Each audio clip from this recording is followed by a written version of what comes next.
Hey everybody, Brian here from quantlabs.net. So if you have not seen my wonderful rolling, scrolling, whatever you want to call it on Windows 10, trying to shut down, beyond frustration with Windows now, Windows 10 is now pretty well officially dumped and never to be seen again, I'm hoping, ever again, because it's just counterproductive. Anyways, so what I've been looking for are some substitutes to get using IQFeed on my Mac here.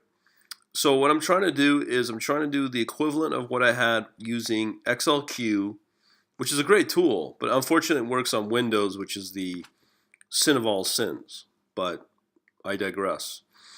So now that I'm wanting to use just pure Mac and pretty well just Java and Python, what I'm about to show you is just a rough guideline. If you're in my shoes, you just want to stay away from Windows as much as you can, entirely. This is what you can do using IQFeed. Now, I'm hoping that you've seen my walkthrough on the API on Mac using Java.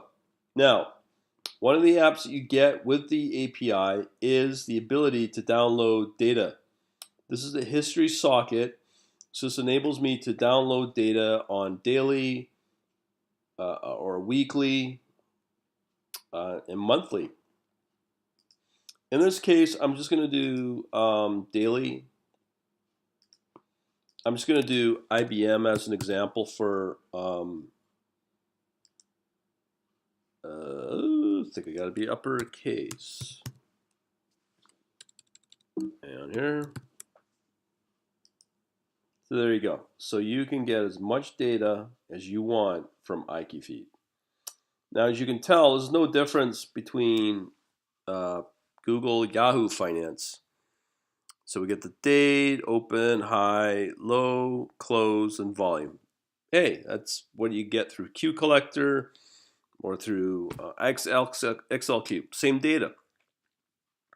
But you can see here, we can go back pretty well quite far. As far as I know, can't verify, but it's 5, 8, 9 years, I don't know. And it's the same with the tech data as well, if I want it.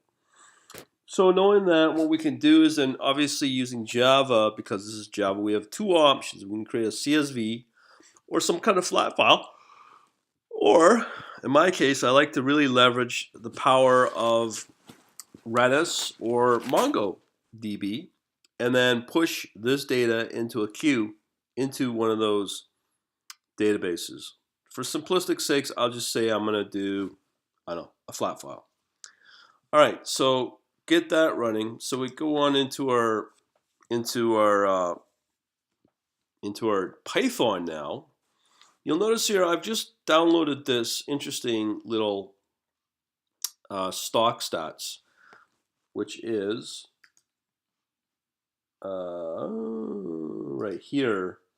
Stock stats is this little Python package. Now I've never seen this before, just a random search on Google, and came across this very interesting one. I'm really interested in this average true range, which has been kind of tough to get, but you can see you can get all these other cool stats. SMA, ATR, so on and so forth. Now that's one indicator, and that's from this stock stats package. Very cool. Now, if we look further with the beauty of the Python community, we can then get some other cool stuff. In my case, what I wanted to know is how to calculate stock beta, volatility, and more. So what we're dealing with is beta and R squared. Now I'm going to let this article do the talking. But if you look in the code, you can I won't say easily, but you can extract the beta using this formula. Now, the cool thing I love about Python compared to other languages, in Python, you get this thing called a data reader, which is part of the pandas. And just like that, you can easily download the beta from Yahoo Finance, like so. Very powerful and then you can go ahead and work off of this data. Or you could use, no different than here, the data reader. You could do the same thing, but use, in our case, as I said, the previous example in Java. Okay, so the brilliant thing here is, if you've got your list of file or symbols that you want from Yahoo, okay, you can substitute them with Yahoo. Sorry, with IQFeed.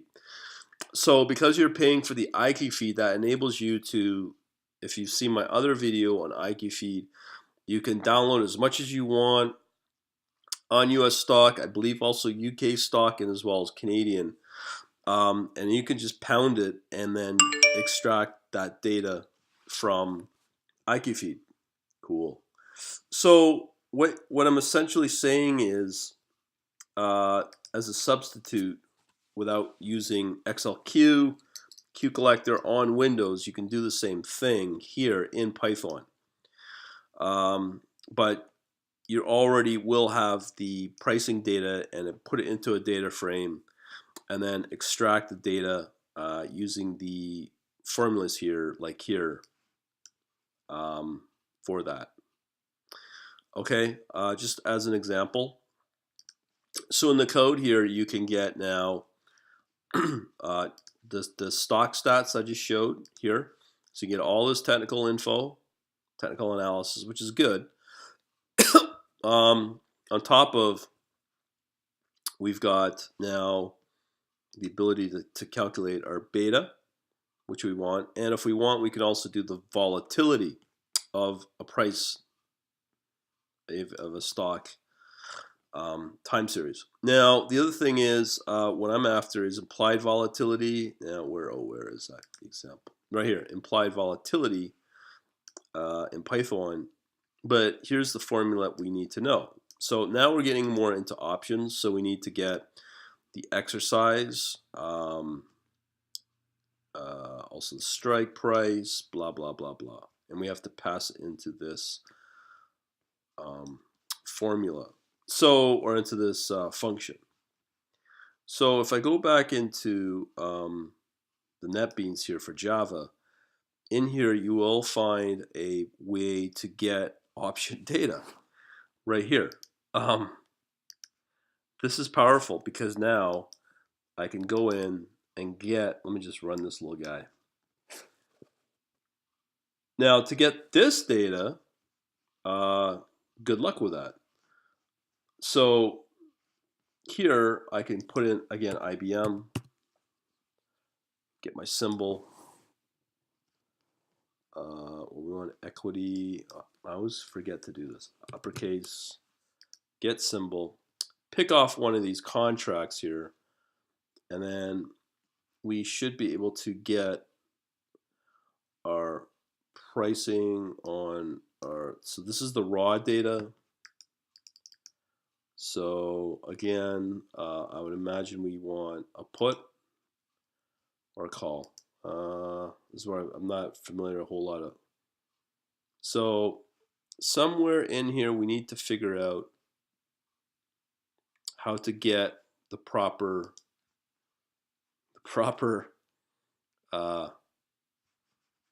strike or option.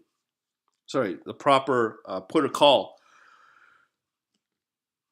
based upon what we see. So there is a way to do this to get the implied volatility, because now we have the ability to get the option data using IQFeed. So we have that if need be. So I find that pretty powerful. Again, because of IQFeed and this one app that I'm just showing you here, the option chain socket. So all in all, it's pretty good.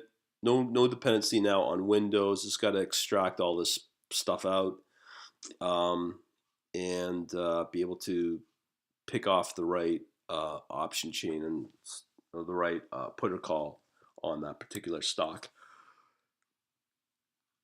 So moving ahead, bye bye Windows. That's all I can say. And wish me luck from this point of view. All right, over and out. Talk to you later.